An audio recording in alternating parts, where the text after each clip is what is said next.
Buenos días, soy Blanca, madre de la comunidad Charlotte Mason, y es una gran alegría en este tiempo hacer la presentación de lo que sería la exposición de citas maternas. Durante algunos meses, la comunidad Charlotte Mason Perú ha estado haciendo la lectura del libro Hábitos Atómicos de Jane Clear. Y hoy les vamos a presentar las citas que hemos seleccionado de este libro, considerando que la filosofía Charlotte Mason trabaja muy intencionalmente el desarrollo de los hábitos de los niños desde muy pequeños. Nosotros hemos considerado este libro interesante y también poder leerlo a la luz de la palabra de Dios y de la filosofía. Empezaremos. Se marcan algunos principios fundamentales de pequeños cambios que generan una gran diferencia. Sí. El número 1, el sorprendente poder de los hábitos atómicos. El autor señala que si logras ser 1% mejor cada día durante un año, terminarás siendo 37 veces mejor al final del periodo. Por el contrario, si deterioras tu conducta 1% cada día, al final de un año habrás llegado casi a cero. Lo que empieza con un pequeño ganancia o una pérdida insignificante se acumula con el tiempo y se convierte en algo grande. El éxito es el producto de nuestros hábitos cotidianos, no de transformaciones drásticas que se realizan una vez en la vida. Tus resultados son los indicadores reactivos de tus hábitos. La cantidad de dinero que posees es un indicador reactivo de tus hábitos financieros. Tu peso actual es un indicador reactivo de tus hábitos alimenticios. Tu conocimiento es un indicador reactivo de tus hábitos de estudio. El aspecto de tu casa es un indicador reactivo de tus hábitos de orden y limpieza. Al final obtienes lo que repites. El autor señala que si vamos siendo un 1% mejor cada día, pues en términos globales, pues estos van a llegar a ser pues la diferencia, ¿no? Por eso es que dice hábitos atómicos, algo que eso podría ser imperceptible cada día, pero que finalmente pues puede determinar. Y esto no solamente para los hábitos que nosotros queremos modelar en nuestros hijos o nuestra propia vida, sino en general, ¿no? Todas las cosas las hacemos por hábitos, sean hábitos buenos, hábitos malos, hábitos deseados o no. La siguiente, por favor. ¿En qué consiste realmente el progreso? Para que los hábitos realmente generen un cambio, deben subsistir lo suficiente como para rebasar una meseta donde se producen cambios perceptibles. Yo la llamo meseta de potencial latente. Y es como cuando hacemos nosotros ejercicios, ¿no? No vemos el cambio, no bajamos, no perdemos nada. Pero llega un punto que todo el esfuerzo, la constancia que hemos tenido de repente en hacer ejercicio puede ser visible, ¿no? Entonces, pero no es que de la noche a la mañana se logró esa pérdida, quizás, eh, sino que finalmente lo que ha pasado es que estamos realizando los hábitos como no visibles, pero que en un momento ya pueden ser visibles todo el esfuerzo y la constancia. Todas las cosas importantes provienen de comienzos modestos.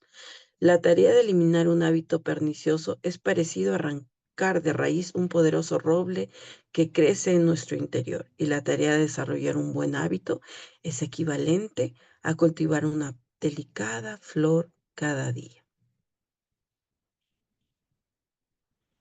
El sorprendente poder de los hábitos atómicos. Olvida las metas y mejor enfócate en los sistemas. El autor hace mucho hincapié en la necesidad de que nosotros nos enfoquemos en la forma en la que vamos a realizar las cosas para llegar al objetivo, ¿no? Entonces, si yo digo, quiero otra vez, ¿no? Quiero mejorar mis hábitos de estudio, quiero realizar mi lectura de este libro, ¿no? De hábitos atómicos, y no lo he podido hacer durante los 3 meses de lectura que hemos seguido, pues ahora lo voy a hacer en mi casa, ¿no?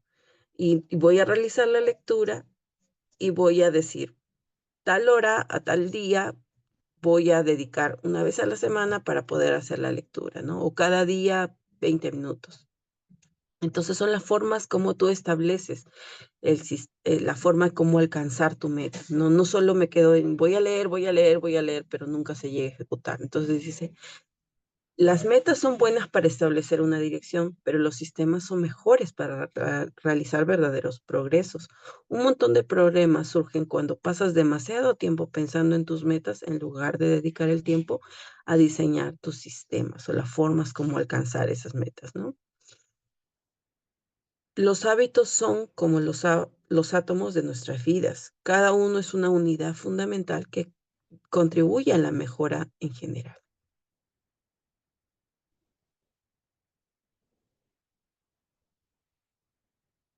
¿Cómo los hábitos moldean nuestra identidad?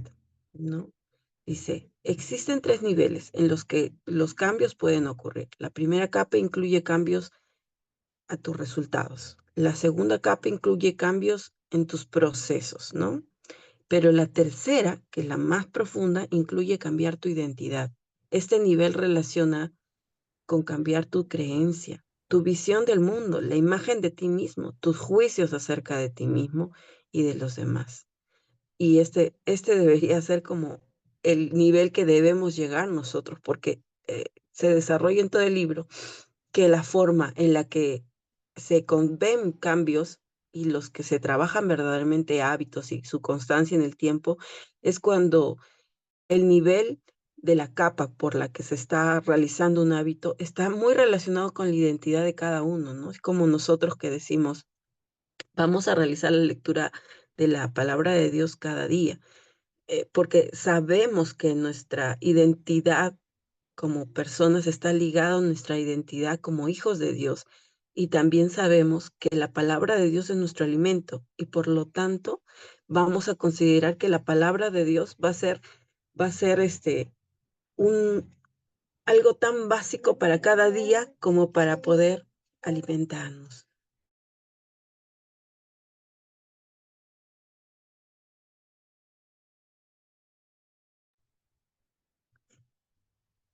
Dice, la forma máxima de motivación intrínseca se da cuando un hábito se convierte en parte integral de tu identidad.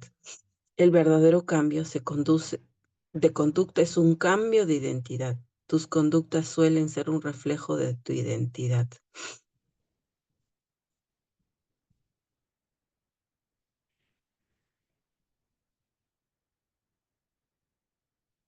Y en general, lo que está hablando es el autor es que si todo está relacionado a la identidad, de cómo nosotros somos, de lo que pensamos, pues va a ser también consecuente el hábito, ¿no? Entonces va a ser mucho más fácil cuando hemos llegado a esta capa, ¿no? Y por la que hacemos algo, por la que nosotros queremos hacer, desarrollar un hábito específicamente y ser constantes. Dice, entre más repites una conducta, más refuerzas la identidad asociada con dicha conducta.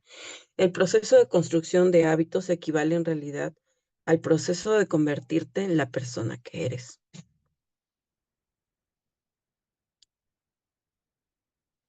Y algo muy interesante es que dice que si nada cambia en el origen, nada cambiará al final.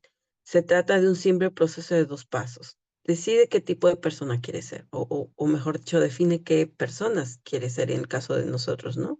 Para el ejemplo de la lectura de la Biblia, somos creyentes que queremos alimentarnos de la palabra de Dios porque sabemos que es fuente de conocimiento y sabiduría, y también porque la palabra de Dios describe cómo debemos vivir, y ahí también señala cómo es Dios, y nosotros queremos conocer a Dios, porque en eso consiste la vida eterna, ¿no? Demuéstrate a ti mismo mediante pequeñas victorias continuas. Entonces, todos los días, leyendo la palabra de Dios y vamos entendiendo, vamos platicando de repente otras personas lo que estamos leyendo y compartiendo. Tus hábitos moldean tu identidad y tu identidad moldea tus hábitos. Entonces, ambos están muy relacionados. Por eso es que se habla también del carácter de Cristo, ¿no? Que como creyentes nosotros anhelamos tener el carácter de Cristo. Y, el carácter pues no es más que el producto del desarrollo de los hábitos que tenemos y sustentados en convicciones firmes, ¿no? en la identidad nuestra, la verdadera razón por la que los hábitos importan. Son el canal a través del cual desarrollas y cultivas la creencia más profunda acerca de ti mismo. De manera estrictamente literal, te conviertes en tus hábitos.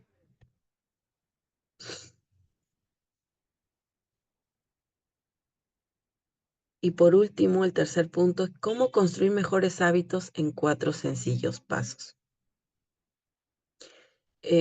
Para empezar, los hábitos no restringen la libertad, en realidad la promueven. De hecho, las personas que no tienen sus hábitos bajo control son aquellas que disfrutan de menos libertad. Cuando logras simplificar las tareas fundamentales de la vida, puedes crear el espacio mental necesario para el pensamiento libre y la creatividad. Entonces, son muy importantes. Todos los hábitos pasan por 4 etapas, siguiendo el mismo orden: señal, anhelo, respuesta y recompensa. La señal brinda una recompensa. La recompensa satisface el anhelo y finalmente queda asociada con la señal que desencadena el ciclo.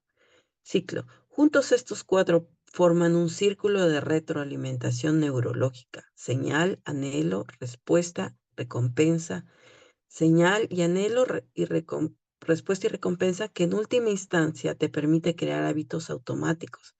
Este ciclo es conocido como un ciclo de los hábitos. Por último, eh, estos 4 pasos los podemos dividir en 2 fases, ¿no? La fase del problema, ¿no? Que sería lo que es la señal, porque sabemos que algo es necesario, y el anhelo que tenemos para poder lograr ese hábito, ¿no? Y la fase de la solución, cuando nos damos cuenta de que es necesario cambiar algo y nosotros establecemos el procedimiento para hacerlo, ¿no? La fase de la solución incluye la respuesta y la recompensa y tiene lugar cuando te decides a tomar acción y logras el cambio que deseas. Entonces, la primera fase es como interna: deseo hacerlo, pero no lo ejecuto, ¿no?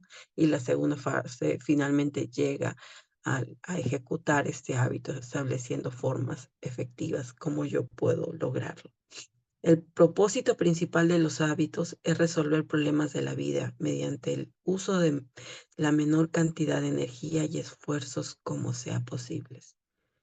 Y para terminar, todos tenemos hábitos, solo que algunos estamos llenos de repente de hábitos que no contribuyen con nuestros propósitos.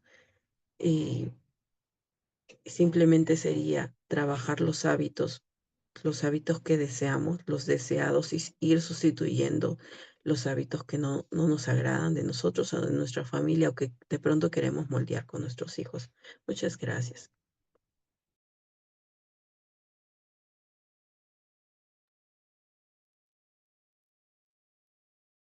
Buen día, mi nombre es Yanela Rojas y vamos a continuar con la primera ley, hacerlo obvio.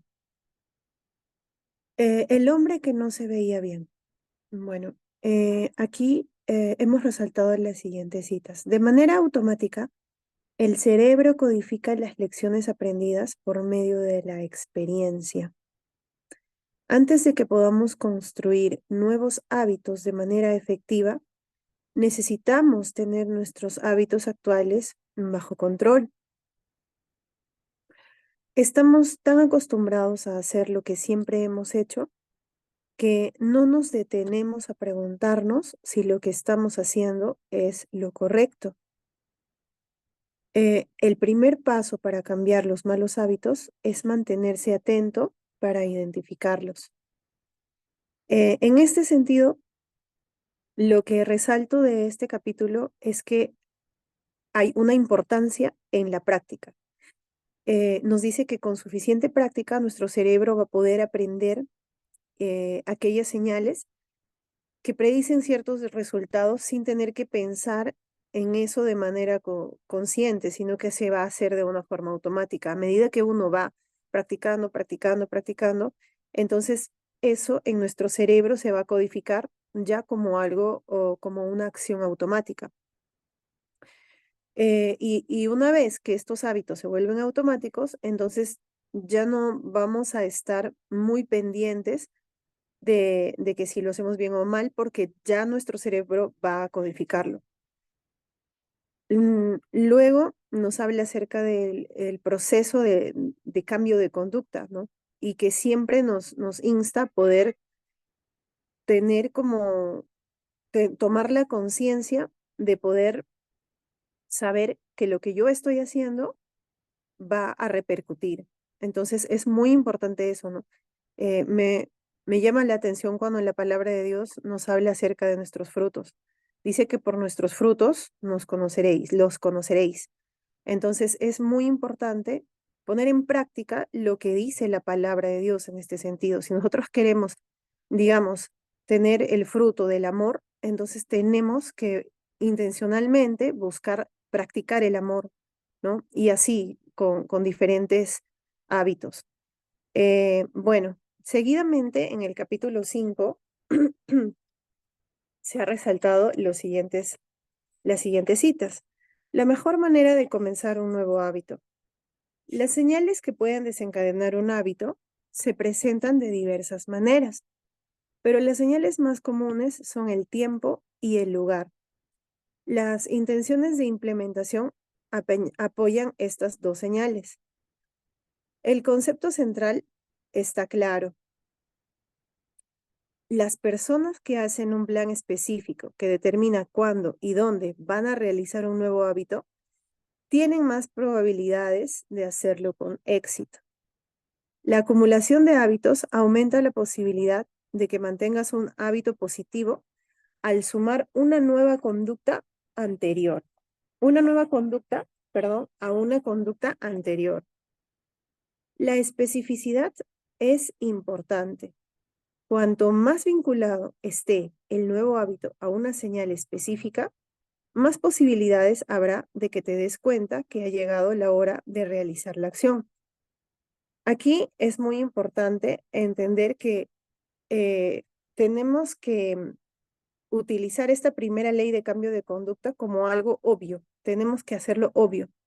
Por ejemplo, si nosotros queremos empezar a realizar ejercicio, entonces lo que tenemos que hacer es decir, por ejemplo, yo voy a hacer ejercicio el día lunes a las 5 de la mañana en mi patio, por ejemplo. O sea, tenemos que nombrarlo de esa manera, hacerlo muy consciente y, digamos, pronunciarlo de manera que esa actividad pueda quedar registrada en nuestro cerebro. Entonces tenemos que ser muy específicos. Si yo deseo alimentarme, no sé, más saludablemente, entonces es muy importante que yo igual, ¿no? Haga esa como una fórmula de intención de implementación. Entonces yo haré, por ejemplo, haré un cambio en mi alimentación, ¿no?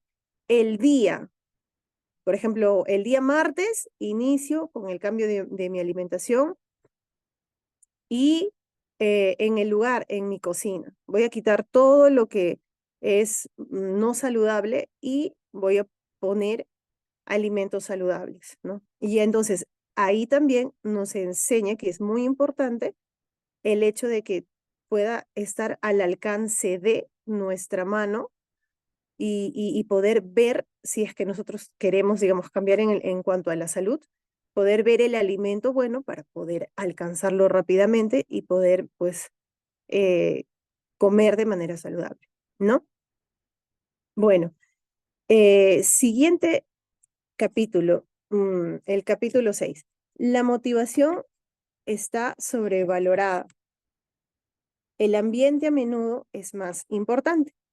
Bueno, aquí se ha resaltado las siguientes citas. Dado el hecho de que dependemos más de la vista que de cualquier otro sentido, no debería sorprendernos que las señales visuales sean el mayor catalizador de nuestro comportamiento. Si quieres que un hábito sea una gran parte de tu vida, convierte la señal en una gran parte de tu ambiente. Es más fácil asociar un nuevo hábito con un nuevo contexto que construir un nuevo hábito en medio de señales que implican competencia y distracción. Cuando te sea posible, evita mezclar el contexto de un hábito con otro punto cuando empiezas a mezclar contextos. Empieza también a mezclar los hábitos y los más fáciles son los que van a ganar.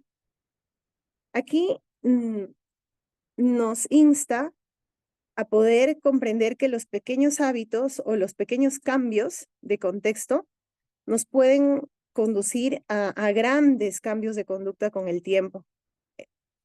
Que cada hábito se inicia mediante una señal y que somos más proclives a realizar las señales que destacan.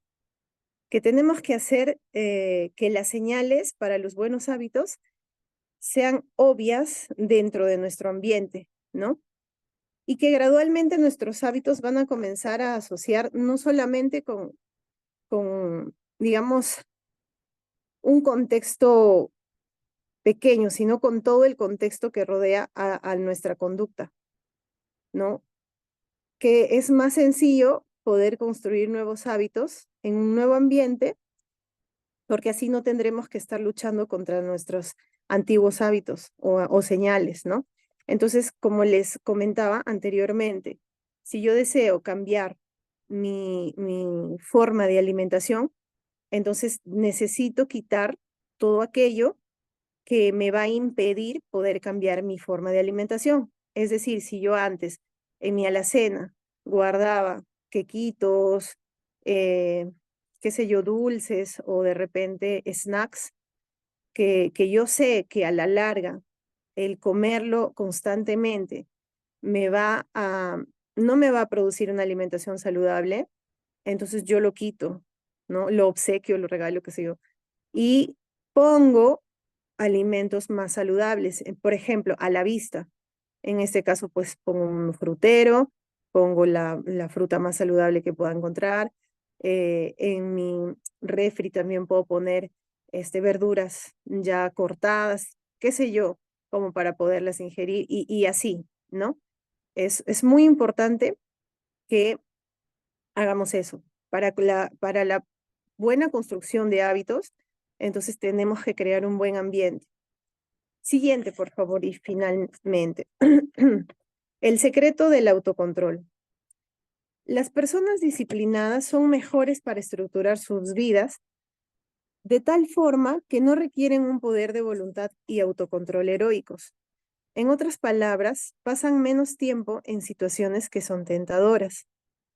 Un hábito que se ha codificado en la mente está listo para ser usado en cualquier momento, en cualquier momento que una situación relevante se presenta. Si no tienes cuidado con las señales, puedes estar causando el comportamiento que quieres eliminar. El autocontrol es una estrategia a corto plazo, no sirve a largo plazo.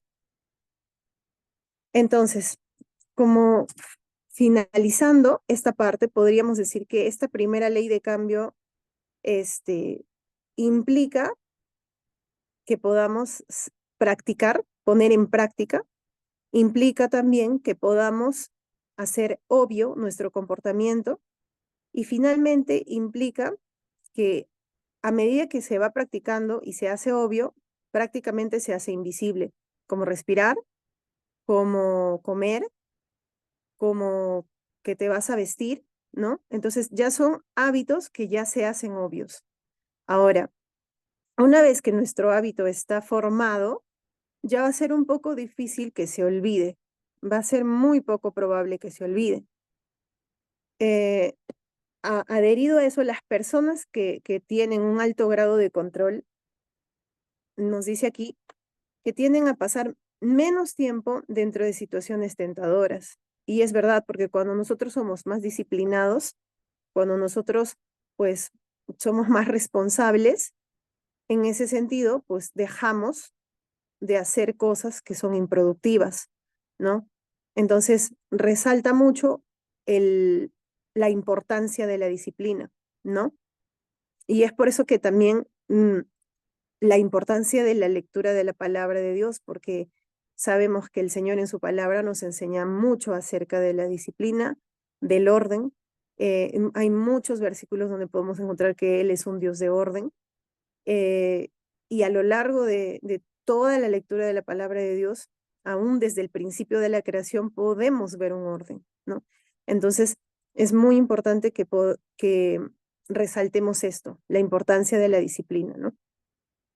Y una de las maneras prácticas para eliminar un mal hábito consiste en poder reducir nuestra exposición a cosas que desencadenen ese mal hábito. Como decía el ejemplo de lo de la alimentación saludable. Si yo quiero dejar de comer cosas no saludables, entonces las tengo que quitar de mi alcance y tengo que poner a mi alcance alimentos más saludables, ¿no? Y finalmente, el autocontrol es una estrategia de corto plazo, pero no de largo plazo. Es muy importante también resaltar eso porque muchas veces nosotros creemos que vamos a tener el control de todas las cosas, pero muchas veces no es así. Tenemos que ser, digamos, la palabra sería, tenemos que ser constantes, ¿no? Para poder tener un autocontrol tenemos que ser constantes. Y eso solamente llevándolo todo a la palabra de Dios, solamente lo vamos a ayudar, vamos a realizarlo con la ayuda de Dios. Muchas gracias.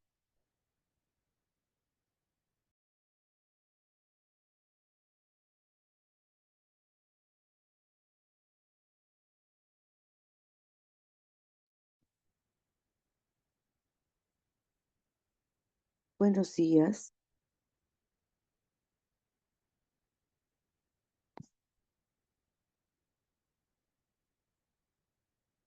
Buenos días. En esta oportunidad vamos a tratar sobre la segunda ley, ¿no? Que hacerlo atractivo al hábito, ¿no?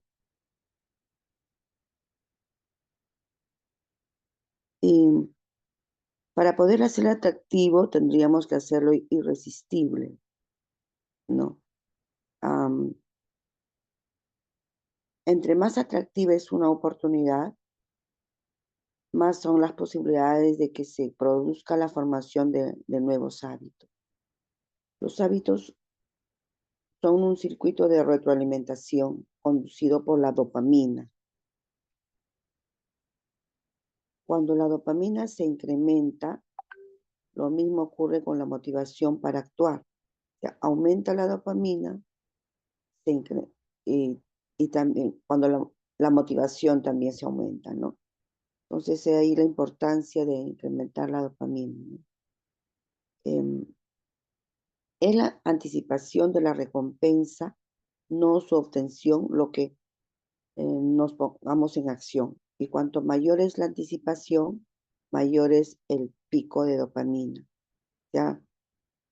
El anticiparlo de que lo va a lograr es un objetivo.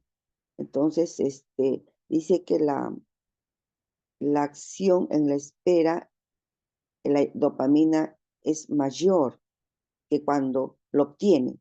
Cuando lo obtiene como que ya lo logró, ¿no?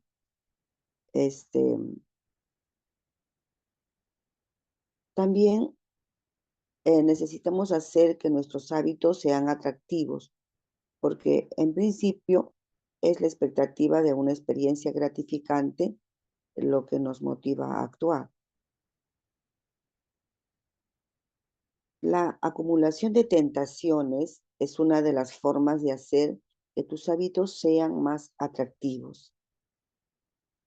La estrategia consiste en integrar una acción que quieras hacer con una acción que necesitas hacer.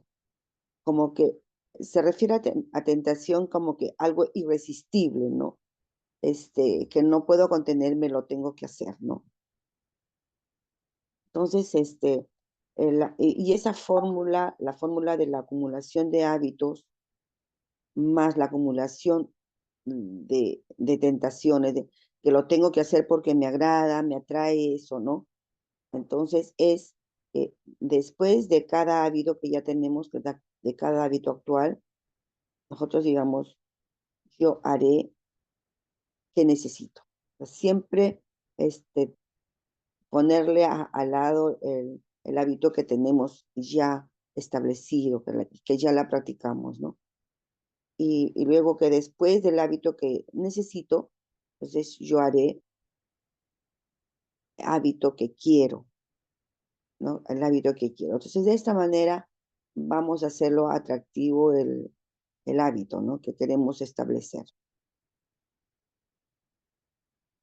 Otro de los aspectos, ¿no? Importantes es de que en la formación de hábitos tiene un papel muy trascendente la familia y los amigos, ¿no? Como dice la palabra, ¿no? De que, dime con quién andas, te diré, perdón, dice de que el que anda con sabios, sabio serás, ¿no? Entonces, los amigos es una parte muy importante, ¿no? Y es la que influye en en los niños, en nuestros hijos, niños y adolescentes, ¿no? Y también la familia, ¿no? De pronto podríamos tratar, hablar sobre la palabra o de pronto hacer devocionales en casa, ¿no? Sin embargo, hay veces como que, como que no somos consecuentes, ¿no? De lo que estamos hablando, ¿no? Entonces, eh, va a valer mucho nuestros hábitos, nuestra forma de hablar, de responder, de solucionar los problemas, ¿no? Entonces, ellos van a aplicar más de lo que hacemos que de lo que estamos hablando de pronto, ¿no? De la Biblia, ¿no? Y pueden llegar a un momento en que pueden hasta detestar la palabra, como que no lo toman en cuenta porque más están mirando es, nuestra forma de ser, nuestra forma de actuar ante determinadas situaciones. Entonces, am, como dice, pues nosotros imitamos los hábitos de tres grupos en particular, ¿no? De la familia y de los amigos, del grupo, porque queremos pertenecer a un grupo, tenemos eso, ¿no? Y de pertenecer a un grupo y también tener como un mentor, un referente, ¿no? Donde hay prestigio, hay estatus, como queremos que sea reconocido. Yo creo que podríamos coger estos aspectos para poder intencionalmente ubicarlos a nuestros hijos en grupos influyentes donde le influye la fe, ¿no? Y sin embargo, desde casa creo que es más fuerte porque de pronto no lo podemos tener en una burbuja ya en las calles y en todo, como que hay también influencias negativas. Pero si tiene la influencia fuerte de casa y también de un amigo o de dos amigos, como que le va a ayudar a poder caminar por un hábito correcto, ¿no? Y entonces eso lo va a hacer atractivo, ¿no? El tener amigos, el ser aceptado, el tener un mentor y también la familia, ¿no? Como que se tienen que entrelazar entre estos tres, como que hacer como una alianza, ¿no? Para poder conducirlo a nuestros hijos. Otro, bueno, como estuvimos mencionando, ¿no? Que son los grupos numerosos, ¿no? Que pueden influir y también los poderosos, que están como que los mentores, como que ellos quieren pertenecer a ellos para poder obtener respeto, aprobación, admiración, porque ellos buscan eso, ¿no? Ahora, muchas veces, pues, no, ya hemos instalado malos hábitos, ¿no? Ahora, ¿qué hacer? Eh, ¿Cómo localizarlos? Incluso a veces, como se dice, que ni nos damos cuenta, ¿no? Que ni nos damos cuenta de que estamos haciendo eso, no lo localizamos. De pronto, como dice, ¿no? En el anterior capítulo, em, de hacerlo obvio. Entonces, como que detenernos, analizarlo, localizarlo y luego ver arreglar las causas de esos malos hábitos, ¿no? Entonces, como dice pues la inversión de la segunda ley, se trata del cambio de conducta, ¿no? Hacerlo poco atractivo, hacerlo poco atractivo. Entonces, cada conducta tiene un nivel de anhelo o deseo superficial y un motivo más profundo y subyacente. El motivo subyacente es obtener algo, ¿no? Una comida, agua. Entonces, un anhelo o deseo es solamente una manifestación específica de un motivo subyacente más profundo, ¿no? Entonces, tus hábitos son soluciones modernas a deseos ancestrales. O sea, lo que estamos teniendo los hábitos, o sea, son son soluciones que nosotros hemos realizado, estamos haciendo, ¿no? A, a deseos ya que lo tenemos ya en nuestros hombros, diríamos, ¿no? Ya viene de generación, ¿no? Entonces, hemos aprendido de generación en generación y a cómo solucionar problemas, a cómo solucionar diferentes situaciones de la vida, ¿no? Entonces hemos construido hábitos, ¿no? Por ejemplo, el asearse, el evitar que se infecte una herida, tenemos que lavarlas. Entonces son hábitos que hemos aprendido de generación en generación, ¿no? Para obtener un deseo, el deseo de sanarse, ¿no? Los hábitos tienen mucho que ver con asociaciones, cada vez que percibes una señal, tu cerebro inicia un simulacrum que te permite hacer una predicción acerca de lo que debes hacer enseguida, ¿no?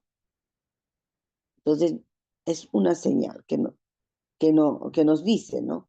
Que nos dice que nos precede. Por ejemplo, la señal de la plancha de algo que está rojo, ¿no? Que está bien caliente. Entonces, es una señal que nos dice, el cerebro rápidamente nos da una señal que nos dice, uy, esto coges, te quemas, ¿no? Y como que de esa manera como que uno evita, ¿no? La causa de los hábitos es en realidad la predicción que les precede. Cada una de estas predicciones conduce a un sentimiento. El anhelo surge cuando tienes un deseo de cambiar tu estado interno, ¿no? Es un deseo de cambiar. El anhelo va a surgir cuando nosotros tenemos un deseo de cambiar. Los anhelos o deseos que sientes y los hábitos que realizas son en realidad un intento de satisfacer tus motivos subyacentes fundamentales. Cuando un hábito satisface a un motivo de manera exitosa, tú desarrollas un deseo o anhelo que te lleva a repetirlo. Con el tiempo aprendes a predecir qué hacer y los hábitos son atractivos cuando los asociamos con sentimientos positivos. La importancia de hacerlos atractivos a los hábitos es asociarlo con algo positivo, ¿no? Con un sentimiento positivo. Y ahora, ¿cómo podríamos, a veces nosotros ya nuestro cerebro como que se ha acostumbrado a unos hábitos, ¿no? Pero nosotros queremos introducir otros hábitos que son muy buenos, que nos van a ayudar, ¿no? Pero que nos es muy difícil de hacerlo, ¿no? Entonces, ¿cómo reprogramar nuestro cerebro nuevamente para que pueda disfrutar de esos hábitos que nos cuesta aplicarlo, que nos cuesta colocarlo dentro de nuestro cerebro, ¿no? Entonces dice que lo que tenemos que hacer es lograr que los hábitos difíciles, ¿no? Las que queremos aplicarlo, sean atractivos, ¿no? Además, asociarlos a experiencias positivas, ¿no? Por ejemplo, lo que hay experiencias que nos agrada, por ejemplo, es el campo, caminar, o no, por ejemplo, ¿no? Asociarlos a esos hábitos que queremos aplicarlos a los hábitos que nos traen esa experiencia hermosa, ¿no? O de pronto mirar el ocaso, cosas así, ¿no? Entonces, otras cosas también es reemplazar las palabras, ¿no? debo hacer esto, deber hacer algo, no debo hacer esto, por pensar de que tengo una oportunidad de mirar el ocaso, por ejemplo. Tengo una oportunidad de oler este perfume o colocar un perfume, ¿no? Para detener lo que nos agrada, que nos trae paz, satisfacción, para poder incluir o aplicar el nuevo hábito, el hábito difícil que nos cuesta, ¿no? El otro aspecto muy importante es crear un ritual, ¿no? Crear un ritual de motivación para poder aplicar y practicar el nuevo hábito, ¿no? Entonces, practicar de esta manera de asociar tus hábitos con algo que disfrutes antes de realizar un hábito que cuesta trabajo realizar.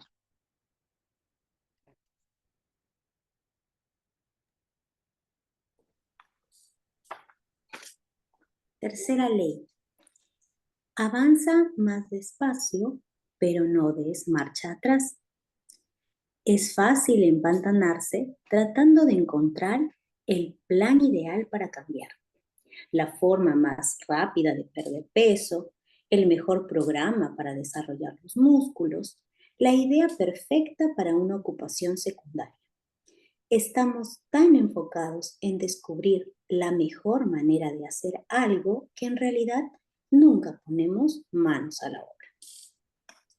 En la práctica, realmente no importa cuánto tiempo le tome a un hábito volverse automático. Lo trascendente es que decidas actuar y hagas lo necesario para progresar hacia tu meta.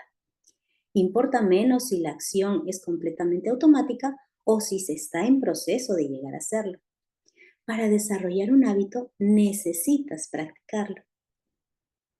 Y la manera más efectiva de hacer que la práctica se realice es cumplir con la tercera ley del cambio de conducta, hacerlo sencillo.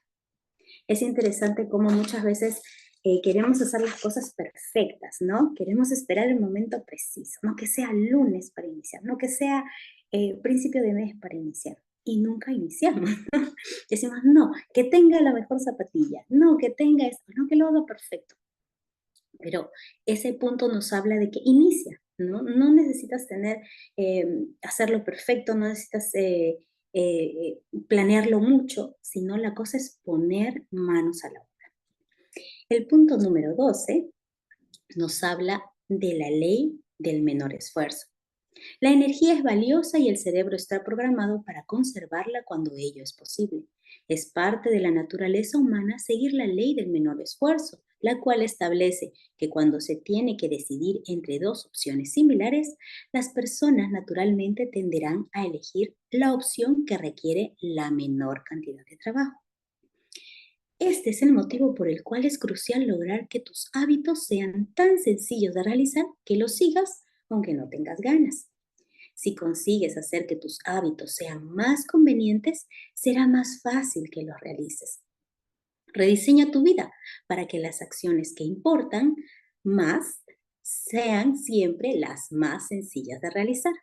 Esta es una manera en que nosotros podemos facilitarnos las cosas, porque nuestro cuerpo, nuestro cerebro está diseñado para poder siempre hacer conservar la energía, porque la energía es importante para la vida.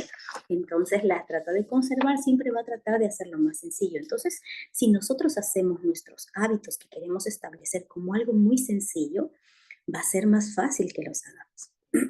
Sigamos con el punto 13. ¿Cómo dejar de postergar usando la regla de los 2 minutos? Te darás cuenta de que es posible encontrar una versión de 2 minutos de casi cualquier hábito. Empieza por dominar los primeros 2 minutos de la versión más sencilla de la conducta que quieres convertir en hábito. Luego, avanza hasta un paso intermedio y repite el proceso. Enfócate solamente en los primeros 2 minutos hasta que domines esa etapa antes de avanzar al siguiente nivel. Cuando estés luchando para mantener un hábito, puedes usar la regla de los 2 minutos. Este punto nos habla de que cuando queremos instaurar un hábito, vamos primero por los 2 primeros minutos. Vamos a hacerlo sencillo, no vamos a hacerlo muy largo para que luego no nos parezca pesado y lo abandonemos. Entonces, tratamos de hacer los 2 primeros minutos, ¿no? Como decía, ¿no? Los ejemplos en el libro. En lugar de decir, voy a hacer 100 sentadillas, voy a hacer 10 sentadillas o voy a hacer 3 sentadillas después de poner a hervir el agua para mi café, ¿no? Pones a hervir el agua para tu café o pones tu café que esté pasando ahí en la cocina, mientras sientes el olorcito rico, vas haciendo tus 3 sentadillas. Una vez que lograste hacer esas buenas sentadillas bien hechas, 3 en 2 minutos, ya al día siguiente lo vuelves a hacer y al día siguiente lo vuelves a hacer y ya está instaurada ese hábito de hacer esas 3 sentadillas, puedes pasar ya a 6 sentadillas. Y así, luego al final del año vas a tener tus 100 sentadillas como algo ya de hábito, ¿no? De costumbre, como decimos, ¿no? Pasando al último punto, que es el 14, dice, ¿cómo hacer inevitables los buenos hábitos e imposibles los malos hábitos? Un mecanismo de compromiso es una elección que haces en el presente para controlar tus acciones en el futuro. Es una manera de asegurar tu conducta futura, atarte a los buenos hábitos y apartarte de los malos hábitos. Podemos hacer que los buenos hábitos sean inevitables y los malos hábitos imposibles. Al utilizar mecanismos de compromiso, decisiones estratégicas de una sola ocasión y tecnología, puedes crear un ambiente inevitable. Un espacio donde los buenos hábitos no son únicamente un resultado que esperas alcanzar, sino un resultado que está virtualmente garantizado de antemano. Este punto nos habla de que nosotros podemos tomar acciones, que le llaman acá mecanismos de compromiso, acciones que nos involucren a hacer el hábito de sí o sí. Por ejemplo, ¿no? Decía ahí, tú le entregas el control remoto a alguien, ¿no? A un amigo, como antes leía nuestra compañera, el entorno también es importante, personas que te ayuden, ¿no? Decía, entonces acá le entregas el control remoto de un amigo porque, digamos, a ti te gusta mucho ver las noticias, digamos, ¿no? Entonces le dices, no me entregues el control mientras yo no te diga que ya leí 2 páginas de un libro.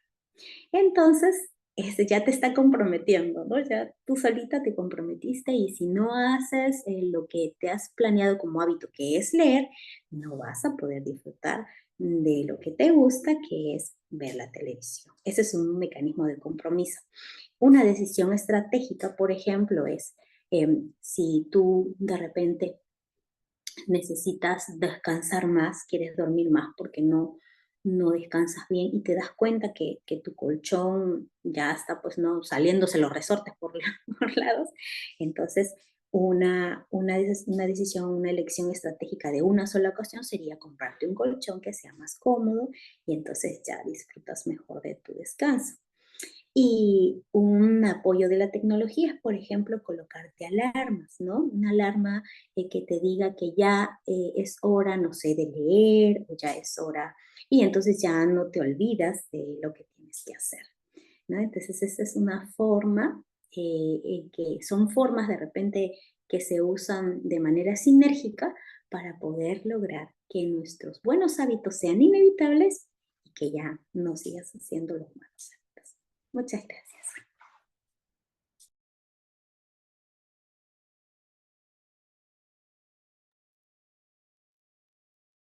Buenos días, continuando con la exposición, yo voy a hablar acerca de la cuarta ley, hacerlo satisfactorio.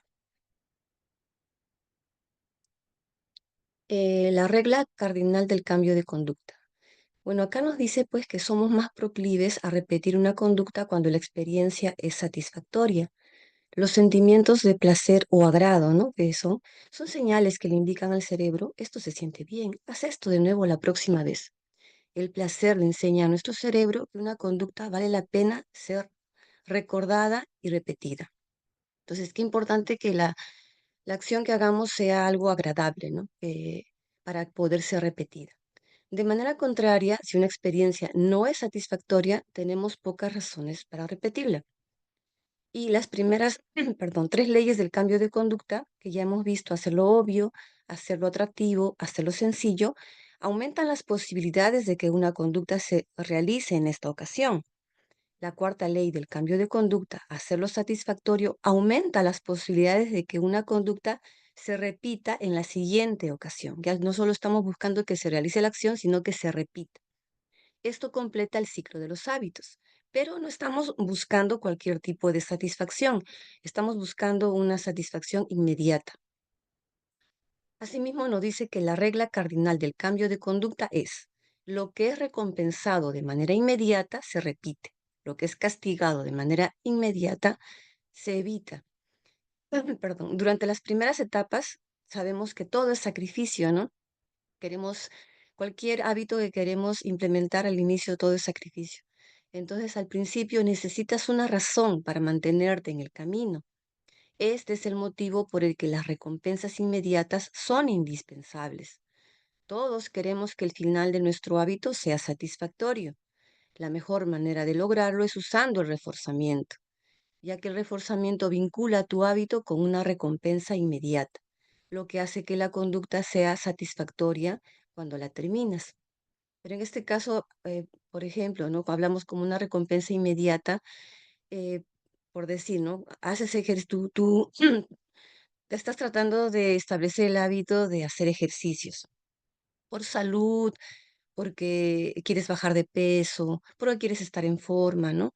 Entonces, eh, una recompensa inmediata sería que es correcta y que va con tu hábito, sería el que después del ejercicio de repente te hace un pequeño masaje, ¿no? Entonces, algo satisfactorio y algo inmediato, porque los resultados de obtener los beneficios se van a ver más adelante, no son inmediatos.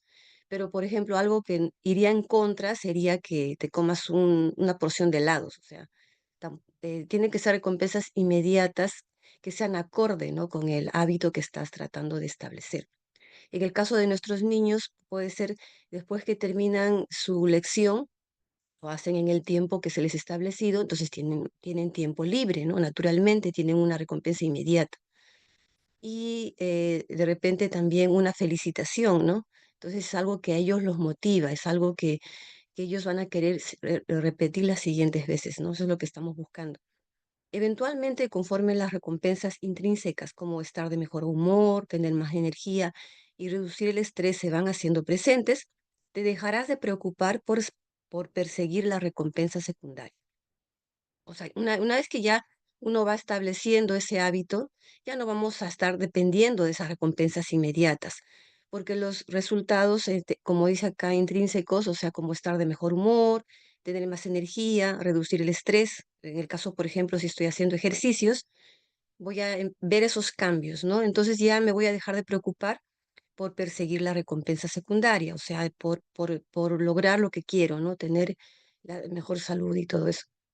La identidad por sí misma se convierte en el esfuerzo. Estoy adquiriendo una nueva identidad, ¿no? Entonces eso fortalece mi hábito. Los incentivos pueden iniciar un hábito, ¿no? O sea, hemos visto que para iniciar están muy bien, pero la identidad sostiene un hábito. En el tiempo es la identidad la que la sostiene, ¿no? El siguiente subtítulo es cómo mantener los buenos hábitos, perdón, el siguiente capítulo, cómo mantener los buenos hábitos todos los días. Lo que queremos es hacer todos los días. Entonces, nos pone acá una cita que dice: progresar es satisfactorio y las medidas visuales, ¿no? Y como ejemplos pone mover clips de un frasco al otro cada vez que he avanzado en la labor que me había propuesto. De repente, cada vez que leo una página de un libro paso, ¿no? No sé, o sea, depende de qué es lo que yo quiero lograr. O hay algunas personas que hacen pasadores, otras que tienen, de repente, canicas, van pasando de un lugar a otro y al final del día deben tener el tachito vacío, ¿no?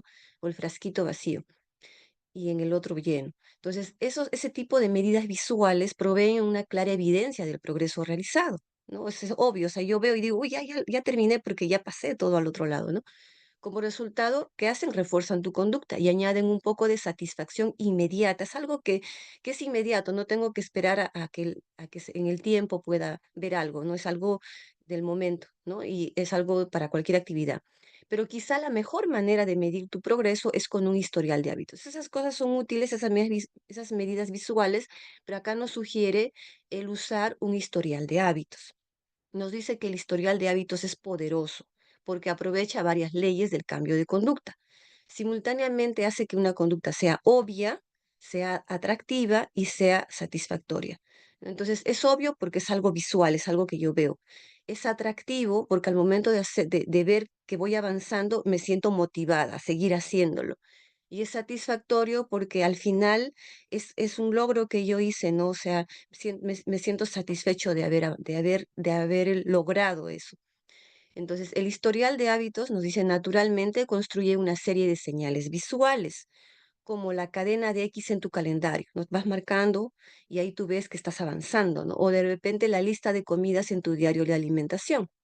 Cuando observes el calendario, ¿no? Y veas la cadena de X, te acordarás de realizar la acción nuevamente. Ya ves, marca y dices, uy, acá falta. Entonces te anima a hacerlo ese día, ¿no? El historial de hábitos también te ayuda a ser honesto, porque muchas veces nosotros no tenemos una idea clara, ¿no? Nos engañamos a veces pensando que no, sí lo estoy haciendo bien, pero el ver cómo estoy avanzando me ayuda a mí a ser honesto. Una mirada a los clips que hay en los contenedores e inmediatamente te das cuenta de cuánto trabajo has estado invirtiendo. Y luego también, ¿no? Nos dice, ¿no? A pesar de que el historial de hábitos tiene muchos beneficios, mucha gente se resiste a la idea de medir y registrar. Puede parecer una carga porque te obliga a tener dos hábitos de manera simultánea. No estás tratando de establecer el nuevo hábito y tienes que hacer otro hábito de registrar. Entonces, eso puede ser tedioso, ¿no? Resultar en una carga. Entonces nos recomienda que es mejor llevar un historial consistente de un solo hábito que registrar 10 de manera esporádica. Y es algo que también hemos hablado en la filosofía de Charlotte Mason, ¿no? Para nuestros niños, o sea, un hábito a la vez, ¿no? Y creo que eso es importante que nos podamos concentrar también acá al momento de registrar, que sea un solo hábito, ¿no? Que registrar 10 de manera esporádica, nos dice. Registra cada medición o avance inmediatamente, es algo que también debemos hacer. Tiene que ser inmediatamente hice el hábito, o la acción que tenía que hacer, en ese momento registro. Entonces, la fórmula de la acumulación de hábitos más el historial de hábitos sería, después de hábito actual, voy a registrar mi hábito, ¿no? Para que no me olvide y para que sea algo que es más práctico. Y otra cosa que nos dice es, a veces dejamos de hacer un día por X motivos, de repente dejamos de hacer ese hábito. Entonces nos recomienda que nunca dejes que pase dos veces. Y él nos dice, no sé, en su caso personal, si dejo de practicar mi hábito un día, trato de practicarlo de vuelta al día siguiente o tan rápido como sea posible. No puedo ser perfecto, pero puedo evitar cometer la misma falta dos veces. Perder algo una vez es un accidente. Perderlo dos veces es el principio de un nuevo hábito. O sea, si ya dejo de hacer, ya estoy estableciendo un nuevo hábito, por lo de la fisiología del hábito, ¿no? Entonces, cuando escogemos, y otra cosa es, estamos hablando de medir, estamos hablando de registrar. Entonces, podemos escoger la medida equivocada. Entonces, si escogemos la medida equivocada, vamos a obtener la conducta equivocada. El hecho de que algo pueda ser medido no significa que ese algo sea lo más importante, porque generalmente sobrevaloramos los números, ¿no? Las cantidades, y de repente no consideramos algunas cosas que no se pueden cuantificar. Entonces, es por eso que nos recuerda, ¿no? No el hecho de que pueda ser medido algo no significa que sea lo más importante. Y si algo no puede ser medido, no significa que no sea importante. Eso también debemos considerar. Y el siguiente capítulo es cómo un socio corresponsable puede cambiarlo todo. Nos dice, ¿no? Igual que somos más proclives a repetir una experiencia cuando los resultados son satisfactorios, también somos más proclives a evitar que una experiencia cuando el resultado es doloroso. Bueno, acá nos va a ayudar a cómo pues cambiar, ¿no? Cuando de repente usando el dolor, ¿no? El dolor es un maestro muy efectivo. Si un fracaso es doloroso, se arregla. Si un fracaso es prácticamente indoloro, se ignora. Entre más inmediato es el dolor, menos probable es que la conducta se repita. Entonces acá nos habla acerca de usar el dolor como un castigo, ¿no? Para poder reforzar esa conducta. Y nos dice que tiene que ser inmediato, ¿no? Si quieres prevenir los malos hábitos y eliminar conductas poco sanas, añadir un costo instantáneo a la acción es una excelente manera de reducir sus posibilidades. Y eso nos ayuda en los malos hábitos, ¿no? Yo quiero eliminar un mal hábito o eliminar una conducta poco sana, entonces tengo que pues, infligir dolor. Tiene que haber un costo, pero tiene que ser instantáneo, en el momento, ¿no? Y eso nos va a ayudar a reducir las posibilidades de que se repita. ¿Por qué? Porque solemos repetir los malos hábitos porque de alguna manera nos sirven y es por eso que nos hace que sean difíciles de abandonar. Pero si le infligimos un costo, un dolor, Entonces eso no, o sea, vamos a evitarlo, ¿no? Porque como decía antes, que el dolor, pues es un maestro muy efectivo, ¿no? Si vas a, con- y ahora, si tú vas a confiar en el castigo para cambiar una conducta, entonces la fuerza del castigo debe corresponder relativamente a la fuerza de la conducta que estás tratando de corregir. El comportamiento solo cambia si el castigo es suficientemente doloroso e impuesto de manera confiable. Bueno, hablamos de castigo no necesariamente pues con golpe, ¿no? Sino pueden haber diferentes tipos de castigo, ¿no? Que sean muy dolorosos, que causen de tal forma pues que yo evite, ¿no? Evite ese comportamiento, evite ese mal hábito. Y nos habla acerca de, por ejemplo, lo que los gobiernos hacen, no establecen leyes para que los ciudadanos puedan cumplir. Y, por ejemplo, ahí nos mostraba el dejar de fumar en lugares públicos. Entonces, si yo lo hago, sé que voy a ser sancionado, entonces evito hacerlo, ¿no? Y así otros, o de repente usar el cinturón de seguridad es algo que ya se ha generalizado y de repente lo hago más por justamente porque voy a pagar una multa, ¿no? Y eso es lo que acá nos dice. Así como los gobiernos usan las leyes para responsabilizar a los ciudadanos de sus actos, tú puedes crear un contrato para hacerte responsable de tus propias acciones. Un contrato de hábitos es un acuerdo verbal o escrito en el que estableces tu compromiso de cumplir un hábito en particular, así como el castigo que ocurrirá si no lo cumples.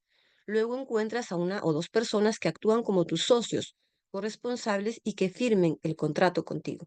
Y bueno, ahí en el libro nos da un ejemplo muy ilustrado, ¿no? Acerca de cómo se puede hacer ello y que sí resulta, porque como se pone un castigo muy grande, entonces eso le motiva a él a hacer el hábito, ¿no? Porque si no va a perder mucho. Y luego, para terminar, nos dice, el saber que alguien te está mirando puede ser un motivador muy poderoso. Es más fácil que pospongas el trabajo o que te rindas porque hay un costo inmediato. Si no completas el trabajo, tal vez tu socio te vea como alguien en quien no se puede confiar o como alguien perezoso. De pronto, tú no solo te estás fallando a ti mismo por no cumplir tus promesas, también le estás fallando a otras personas. Ese sería el beneficio de firmar un contrato, de buscar a alguien, ¿no? Como un socio que te ayude a poder cumplir y que si tú incumples, pues hay una sanción muy grande. Entonces también se estaría en juego tu imagen, ¿no? Y quién quiere quedar mal ante las personas, ¿no? Todos creo que buscamos siempre que nos vean bien y eso él o sea, lo usa pues para, como dice acá, como un motivador muy poderoso, ¿no?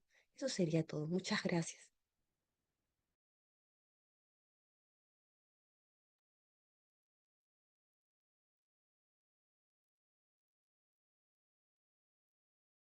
Vamos a conversar sobre las tácticas avanzadas, de cómo pasar de ser solamente bueno a ser verdaderamente grandioso. Aquí es donde el autor ya va más allá de sus 4 leyes para formar los buenos hábitos y si ya estás haciendo ya estás cumpliendo esas cosas, hay cosas que podemos hacer para ser incluso mejores. En el capítulo 18 empieza a hablar de los talentos. Podemos preguntarnos si para ser realmente buenos en algo necesitamos tener ciertos talentos o cualquier cosa que nosotros nos proponemos hacer, podemos ser buenos en eso. Entonces, él empieza contando sobre 2 deportistas que uno es de natación y el otro es un corredor. Y en realidad tienen rasgos físicos tan diferentes que el nadador nunca podría ser bueno en carrera ni al revés, ¿no? Entonces, tenemos que escoger algo que sí va de acuerdo a nuestros talentos y nuestros genes. Dice aquí, en pocas palabras, los genes no determinan tu destino, los genes determinan tus áreas de oportunidad. Como afirma el físico Gabor Mate, los genes pueden predisponer, pero no predeterminan. Y sigue diciendo, el que tengas un límite natural para desarrollar cualquier habilidad específica no tiene nada que ver con que estés alcanzando el tope de tus capacidades.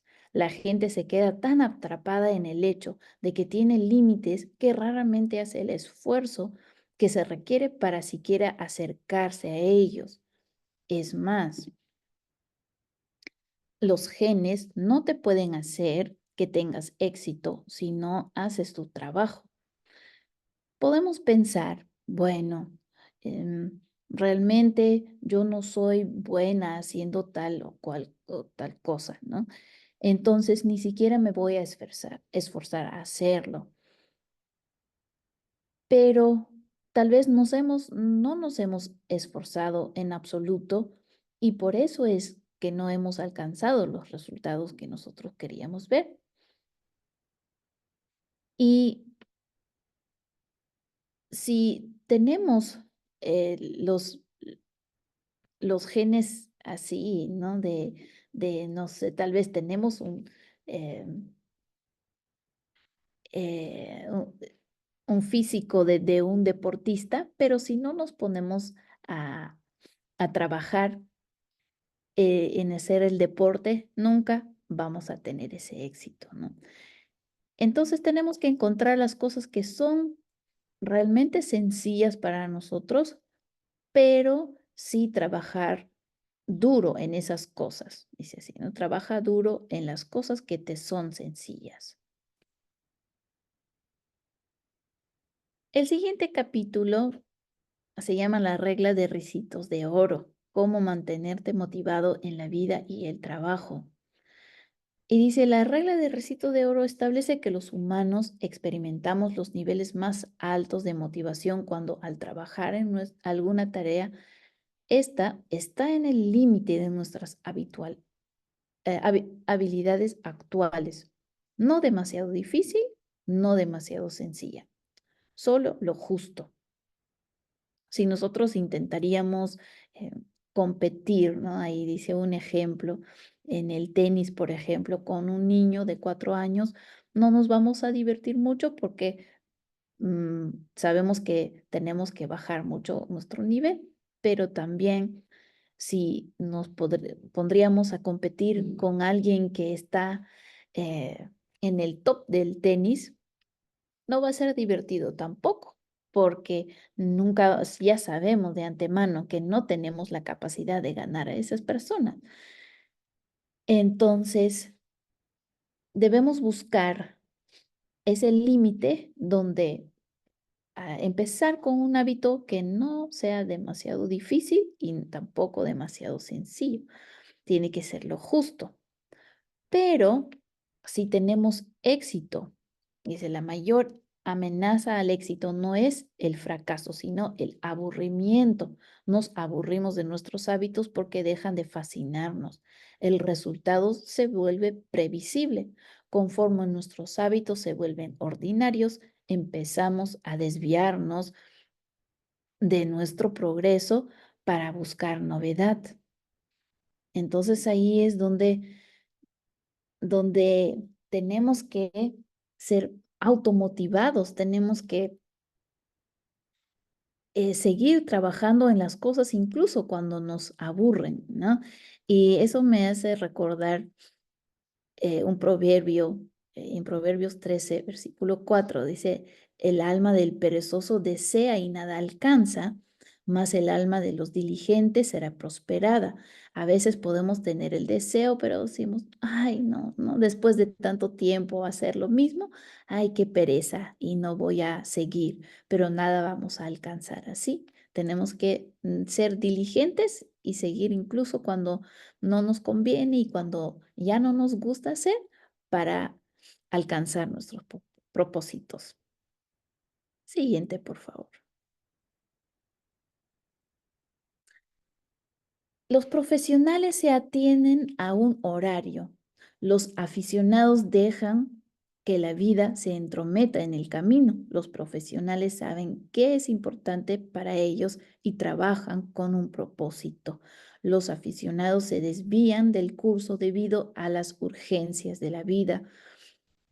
Entonces ahí es donde tenemos que ser diligentes y no dejar que muchas cosas se entrometan en nuestros hábitos que queremos formar. La única manera de volverse excelente es mantenerse perpetuamente fascinado con repetir la misma acción una y otra vez. Te tienes que enamorar del aburrimiento.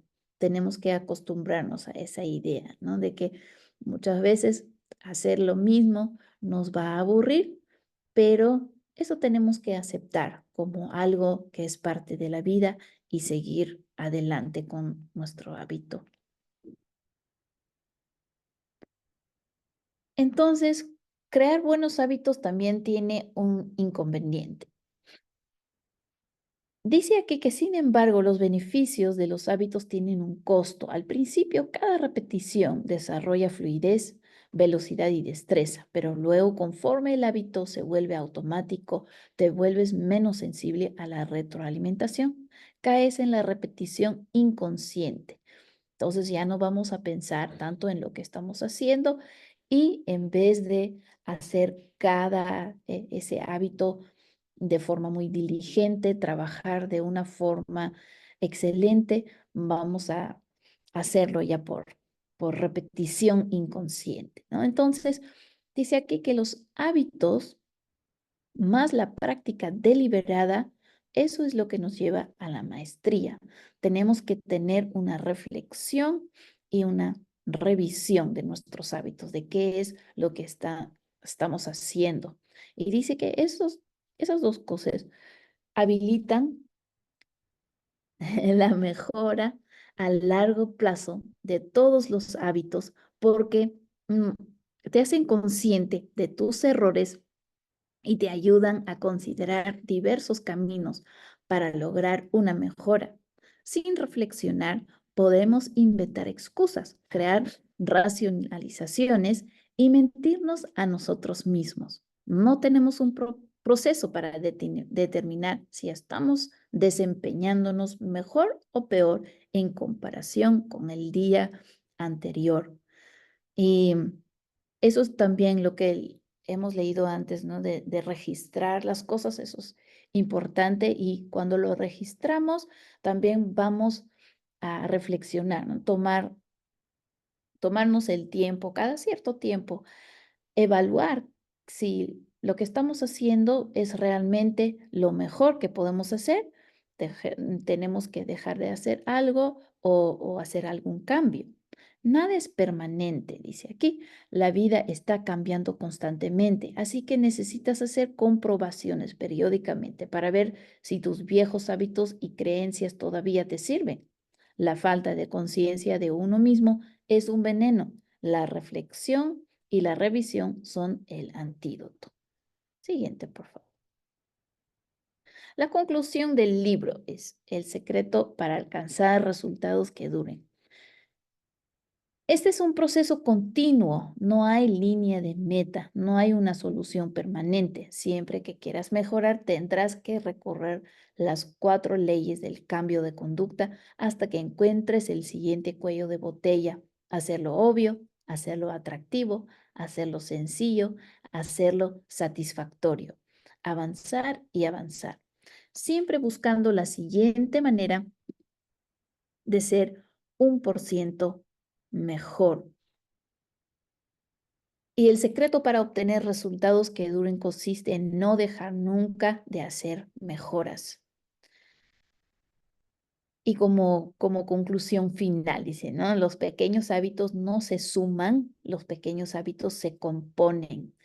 Ese es el poder de los hábitos atómicos. Pequeños cambios, resultados extraordinarios. Y debemos recordar que, como dice la Biblia, todo lo que hagáis, hacedlo de corazón como para el Señor y no para los hombres, sabiendo que del Señor recibiréis la recompensa de la herencia, porque a Cristo el Señor servís. Y hagamos entonces todo para el Señor. Muchas gracias. Eso fue la conclusión del libro Hábitos Atómicos. Queremos invitarles a todos a seguir leyendo con nosotros en el cultivo materno. Vamos a iniciar un nuevo libro que es la lectura de la Guerra Santa de John Bunyan. Iniciamos el 7 de octubre y a partir de esa fecha serán todos los lunes a las 6 a.m. hasta concluir el libro. Únanse a nosotros para seguir cultivándonos. Muchas gracias.